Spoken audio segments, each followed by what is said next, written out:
गंदो पानी बीठो आहे नालीअ जो, जेको माण्हू नमाज़ी तो टपे न सकदो आहे। गटरनि जो पानी बीठो आहे, जॾहिं हले था कोन जनरेटर त पोइ पानी बीठो आहे न। दुकानदार तंग आहिनि, अचण वञण वारा बि तंग आहिनि, मोटरसाइकिल बि फसी वेंदी, उते खॾा आहिनि।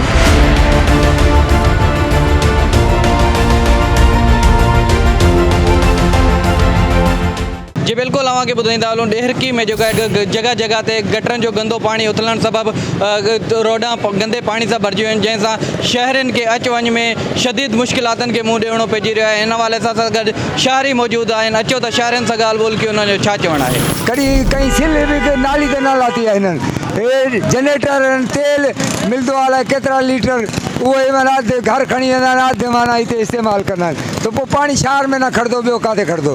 तव्हां तेल जी पहले जांच करो त तेल घणो मिलंदो आहे हिननि खे साल जो।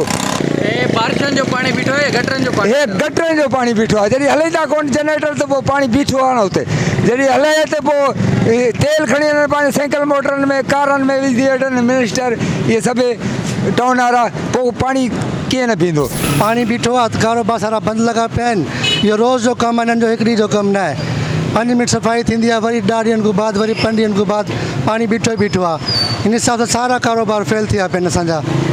दुकानदार तंग आहिनि, अचण वञण वारा बि तंग आहिनि, मोटरसाइकिल बि फसी वेंदी, उते खॾा आहिनि, ज़ैफ़ां बि किरी पवंदियूं, गाॾी बि किरी पवंदियूं, गटर में फसी बि वेंदियूं आहिनि, उते ॿार बि ज़लील थींदा आहिनि, ॿारनि खे धक बि लॻनि, उते गटर सारा खुलिया पिया आहिनि। इहे 4 करोड़ जो बजट मिलंदो आहे टाउन चेयरमैन खे, पोइ बि असां वटि गंदो पानी बीठो आहे नालीअ जो, जेको माण्हू नमाज़ी तो टपे न सकदो आहे। जेको मोटरसाइकिल अचे थी, मोटरसाइकिल खॾो आहे, नाली आहे, कंहिंमें किरे ॿार बचो, घणो नुक़सानु आहे। इहा तव्हांखे ॾिसो टाउन चेयरमैन पैसा करे काथे थो, ॾेरकी में छा आहे समझ असां न अचे थी। टोटल पानी ते 5-6 लीटर डीज़ल लॻंदो, उहो बि इन्हनि खे जेब मुंहुं ॾियणु माना मुनासिब न आहे।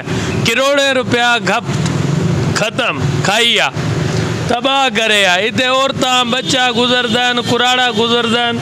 कल भी मोटर गिरी आहे पानी जी वजह को, वीचारे जो मोबाइल टुटी वियो, ज़ैफ़ां गिरी हुई, उनखे ई धक लॻी वियो।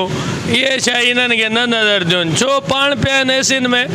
किरोड़े रुपया महीने जा अचनि था, असांखो ई टैक्स वञे थो 15 रुपया डेली फी दुकानदार को।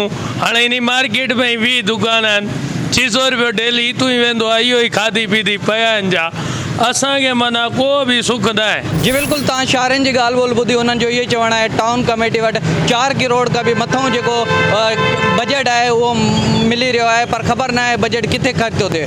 शहरनि DC घोटकी का मुतालबो कयो आहे त फिल फॉर नोटिस वठी करे शहर खे साफ़ सुथरो माहौल फ़राहम कयो वञे। जी।